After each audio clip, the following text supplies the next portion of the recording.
আমার স্নেহ ছাত্রছাত্রী, আমি দীপান্বিতা ম্যাডাম। আমার ইউটিউব চ্যানেল দীপাস টিচিংয়ে তোমাদের সবাইকে স্বাগত। তোমরা যারা আমার ভিডিওটা দেখছো, তোমরা যদি ক্লাস 12 সেমিস্টার উপরে ছাত্রছাত্রী হও, তোমাদের যদি জিওগ্রাফি থাকে, তাহলে তোমরা জানো যে 23 তারিখ অর্থাৎ আগামীকাল তোমাদের জিওগ্রাফি পরীক্ষা। আচ্ছা, এরপরে আমি সরাসরি চলে যাচ্ছি এইচএস এর মডেল কোশ্চেন পেপারে। তোমাদের কাছে মডেল কোশ্চেন পেপার আছে, চ্যাপ্টার ওয়াইজ নয়, যেটা মডেল কোশ্চেন পেপার 3টে সেট আছে। সেখানে হিউম্যান জিওগ্রাফি থেকে 2 নম্বরের যে প্রশ্নগুলি আছে, দেখো, জনস্বল্পতার 2টি বৈশিষ্ট্য উল্লেখ করো, উন্নত দেশগুলিতে পরিব্রাজনের 2টি প্রভাব উল্লেখ করো, মানব উন্নয়নের সূচকের গুরুত্ব লেখো, মানব উন্নয়নের কল্যাণমূলক দৃষ্টিভঙ্গির 2টি গুরুত্ব লেখো। সবগুলি গুরুত্বপূর্ণ প্রশ্ন।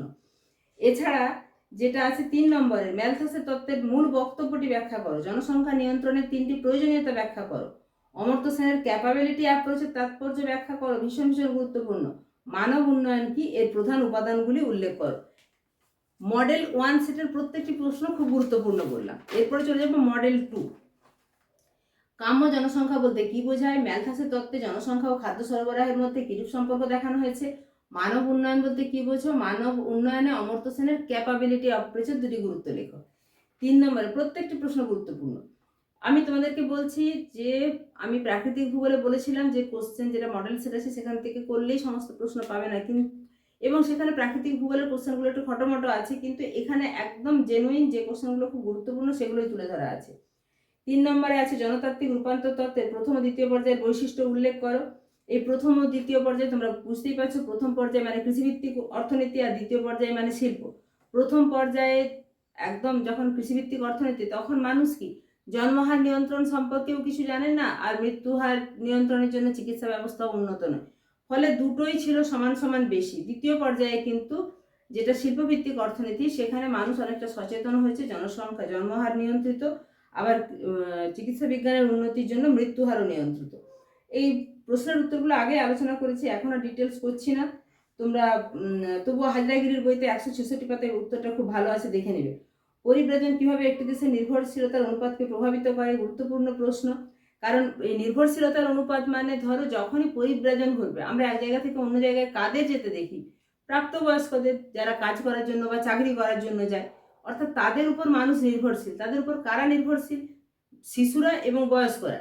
তাহলে ওই যে নির্ভরতা, যাদের উপর নির্ভরতা তারা চলে যাচ্ছে, তাহলে এখানে নির্ভরশীলতার কিন্তু অনেকটা তারতম্য ঘটবে। এর নোটসও আমি তোমাদেরকে লিখে দেখিয়েছি এবং বইতে কোন পোর্শনটা করতে হবে সেটা দেখিয়েছি। খুব গুরুত্বপূর্ণ প্রশ্ন। কল্যাণমূলক দৃষ্টিভঙ্গির সীমাবদ্ধতাগুলি লেখো, মানব দারিদ্র্য সূচকের প্রয়োজনীয়তা সংক্ষেপে আলোচনা করো। তাহলে বুঝতে পারছো মডেল সেট 2 এরও সবগুলি প্রশ্ন গুরুত্বপূর্ণ। মডেল সেট 3, জনাকীর্ণতা কাকে বলে? উৎস দেশের উপর পরিব্রাজনের 2টি প্রভাব। এই যে পরিব্রাজন হয়ে গেলে, যেমন আমি বলছি যে নির্ভরতার উপর কি প্রভাব ফেলে, আবার এখানে উৎস দেশের উপর, উৎস দেশে কিন্তু এই যাদের উপর নির্ভর করবে এই প্রাপ্তবয়স্ক মানুষ বা যারা কর্মঠ মানুষ, তাদের সংখ্যা কমে যাচ্ছে। আবার যে দেশে যাচ্ছে সে দেশে এই যারা কাজ করবে, যাদের উপর নির্ভর করা হয়, তাদের সংখ্যা বেড়ে যাচ্ছে। তাহলে উৎস দেশে যেখান থেকে চলে যাচ্ছে সেখানের উপর কি প্রভাব পড়ছে আলোচনা আগেই করা হয়েছে। শুধু নয়, 2 নম্বরের একটা প্রশ্ন, 2 নম্বরের এটা লিখেও দিয়েছি। মানব দারিদ্রতার সূচক বা HPI কি? মানব উন্নয়ন সূচকের 2টি সীমাবদ্ধতা লেখো। প্রত্যেকটি প্রশ্ন গুরুত্বপূর্ণ।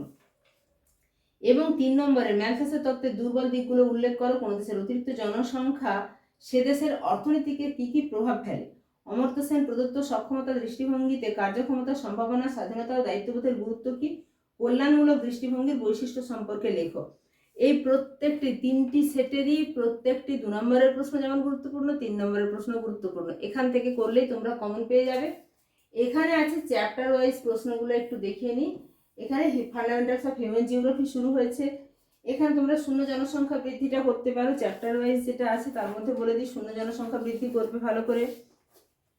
ম্যালথাসের তত্ত্বে উল্লেখিত প্রতিরোধমূলক ব্যবস্থা, প্রতিরোধমূলক ব্যবস্থার মধ্যে আমরা জানি ধনাত্মক বা ইতিবাচক ব্যবস্থা, যার মধ্যে বন্যা, খরা, মহামারী আছে। আর নিবারণমূলক বা প্রতিষেধক, যেমন ব্রহ্মচর্য, বিয়ে না করা, দেরিতে বিয়ে করা, এতেও কিন্তু জনসংখ্যা নিয়ন্ত্রিত হয়। আর যেটা প্রথম এবং দ্বিতীয় পর্যায়ে বললাম, সঙ্গে তৃতীয় এবং চতুর্থ পর্যায়ের বৈশিষ্ট্য জনসংখ্যা বিবর্তন তত্ত্ব অনুযায়ী। এই তৃতীয় পর্যায়ে মোটামুটি আমেরিকা যুক্তরাষ্ট্র, জাপান ইত্যাদি উন্নত দেশগুলো রয়েছে, যেখানে জন্মহার মৃত্যুহার দুটোই নিয়ন্ত্রিত এবং জনসংখ্যার একটা স্থিতাবস্থা রয়েছে। আর চতুর্থ পর্যায়ে একদম, এখানে যেমন উন্নত বলছি, চতুর্থ পর্যায়ে অতি আধুনিকতা, সেখানে জনসংখ্যাতে ঋণাত্মক প্রভাব পড়ছে, জনসংখ্যা কমে যাচ্ছে ধীরে ধীরে। সুইডেন তার উদাহরণ। শিক্ষার প্রসার ও অর্থনৈতিক উন্নয়নের দ্বারা কিভাবে কোনো দেশের জনসংখ্যা নিয়ন্ত্রিত হয়। স্বাভাবিকভাবে মানুষ শিক্ষিত হলেই সচেতন হবে। আমরা দেখছি শিক্ষিত দেশগুলোতে জনসংখ্যা বৃদ্ধির হার অনেক কম, এটাই তোমাদেরকে একটু লিখতে হবে।